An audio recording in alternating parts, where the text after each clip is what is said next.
భీమిలి నియోజకవర్గం ఎండాడ వైఎస్ఆర్సీపీ పార్టీ కార్యాలయంలో ఉమ్మడి విజయనగరం జిల్లా పరిషత్ చైర్పర్సన్, వైఎస్ఆర్సీపీ జిల్లా అధ్యక్షులు మరియు భీమిలి వైఎస్ఆర్సీపీ సమన్వయకర్త మజ్జి శ్రీనివాసరావు అధ్యక్షతన 5678 వార్డ్స్ మరియు భీమిలి నియోజకవర్గం వైఎస్ఆర్సీపీ విస్తృత స్థాయి సమావేశం ఏర్పాటు చేయడం జరిగింది. ఈ సందర్భంగా మజ్జి శ్రీనివాస్ మాట్లాడుతూ కోటి సంతకాల సేకరణ విజయవంతం చేయాలని కార్యకర్తలకు పిలుపునిచ్చారు. రాష్ట్రంలో కూటమి ప్రభుత్వానికి దాచుకోవడం తప్ప ప్రజా పాలన లేదు అని ఆయన మండిపడ్డారు. అంతేకాకుండా రాష్ట్రంలో పేదవాడికి విద్య, వైద్య అందుబాటులో లేదు అని ఆయన ఆవేదన వ్యక్తం చేశారు. ఈ కార్యక్రమంలో సీనియర్ నాయకులు, మహిళా మరియు మండల పార్టీ అధ్యక్షులు, వార్డు అధ్యక్షులు, రాష్ట్ర, జిల్లా, అసెంబ్లీ, మండల వార్డు, వివిధ అనుబంధ సంఘాల నాయకులు, సర్పంచ్లు, ఎంపీటీసీలు, అనుబంధ సంఘాల కార్యకర్తలు, నాయకులు తదితరులు పాల్గొన్నారు. 28 కళాశాలలు చేయాలి అని ఒక బృహత్తరమైన ఆలోచన ఈ దేశంలో ఎవరు ఆలోచించిన విధంగా చేసిన ఆలోచన.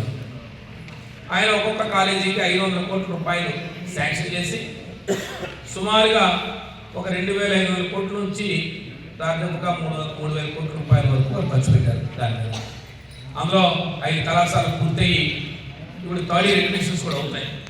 ఎగ్జాంపుల్గా విజయనగరం ప్రభుత్వ 5 కళాశాల ఉందంటే ఆల్రెడీ థర్డ్ ఇయర్ అడ్మిషన్స్ వచ్చాయి. మనం ఆల్రెడీ ఇంకొక 2 వైద్య కళాశాలలు పూర్తి చేసుకున్నాం. ఒకటి పులివందల, 2 పాలేరు, మన మంజం జిల్లాలో పాలేరు. ఇంకా 10 కళాశాలలు వివిధ దశల్లో మన ఎన్నికలయ్యే నాటికి ఉన్నాయి.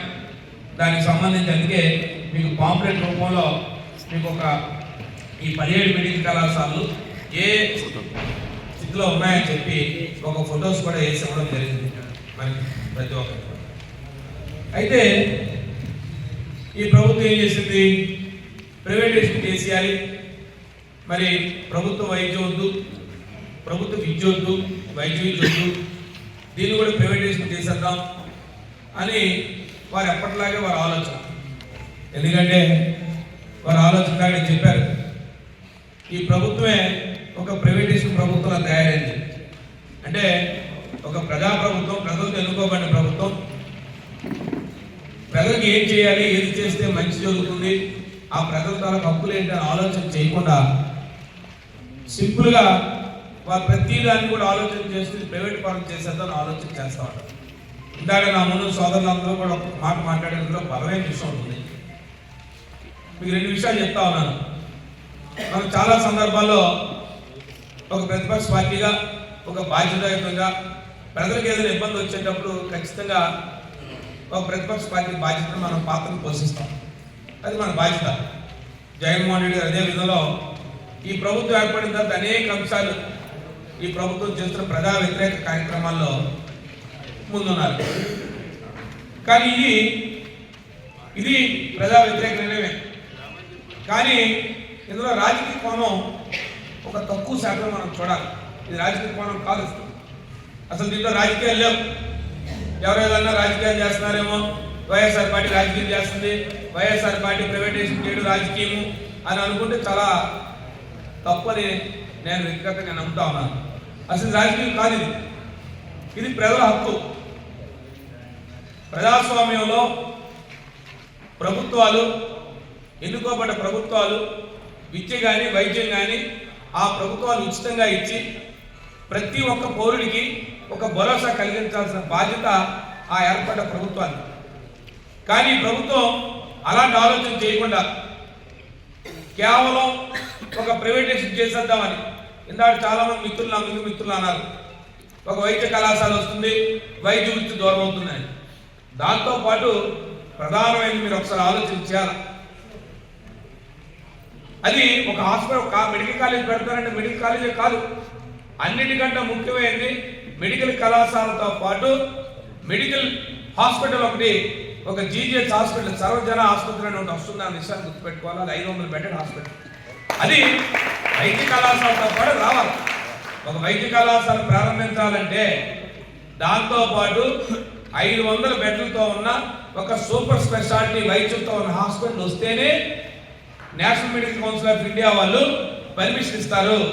దాని ఉద్దేశం ఓ పక్క అందులో విద్య చదువుతున్న వాళ్ళతో పాటు ఆ పక్కన ఆరోగ్యంతో పాటు ఒక 500 బెడెడ్ హాస్పిటల్ ఆ సంవత్సరంతో వస్తారో వారికి ఉపయోగపడతారు.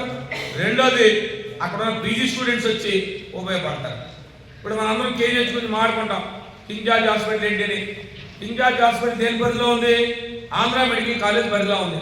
ఎవరైనా మీ పిల్లలకి ఆంధ్ర మెడికల్ కాలేజ్ సీట్లో చదువుకున్న పిల్లలకి ఇవ్వాలంటే వాళ్ళకి ఎక్కడ ప్రాక్టికల్స్ జరుగుతాయి? వాళ్ళు ఎక్కడ చేస్తారంటే కేజీహెచ్లో ఉంటారు. వాళ్ళు ఇచ్చి కేజీహెచ్లో ఉంటారు. ఇవాళ కేజీహెచ్కి ఎందుకు అంత ప్రాముఖ్యత వచ్చింది? అర్ధరాత్రైన అపరాత్రైన ఒక ప్రైవేట్ హాస్పిటల్ డబ్బు ఇస్తామని నేను వైద్యం చేయనన్నా, కానీ ఎప్పుడు కూడా కేజీహెచ్లో 24 గంటల్లో కూడా ఎప్పుడు కూడా వైద్యులు విద్యార్థులు ఉంటారు, డాక్టర్లు ఉంటారు, సూపర్ స్పెషాలిటీ డాక్టర్లు ఉంటారు. ఇవాళ వరకు కూడా అంత వైద్యం జరుగుతూ ఉంది. అయితే సుమారుగా నాకు 53 సంవత్సరాలు దాటి 54 సంవత్సరాలు వచ్చాయి. నాతో కూడా చాలా మంది పెద్దలు ఉన్నారు. ఇక్కడ ఉన్న వాళ్ళందరూ కూడా, ఇక్కడ ఉన్న వాళ్ళు నాకన్నా వయసు పెద్దవాళ్ళు ఉన్నారు, వయసు చిన్న వాళ్ళు ఉన్నారు. ఇప్పటికీ కూడా శ్రీకాకుళం, విజయనగరం జిల్లాల్లో, ఈవెన్ విశాఖపట్నం జిల్లాల్లో ఏదైనా ఎవరికైనా ఇబ్బంది వస్తే, ఏదైనా గ్రామీణ ప్రాంతాల్లో ఇబ్బంది వస్తే ఏంట్రా బాబు జరిగింది అని అంటే ముందు ఏదో అవకాశం ఉంటే పిహెచ్ డాక్టర్ దగ్గరకో లేకపోతే గ్రామంలో ఆర్ఎంపీ డాక్టర్ దగ్గరికి వెళ్తారు. ఇమీడియట్గా ఆర్ఎంపీ డాక్టర్ వచ్చి లేదు మరి పిహెచ్ లేదు, సీరియస్ ఉంది, వెళ్ళిపోండి కేజీహెచ్ అంటారు.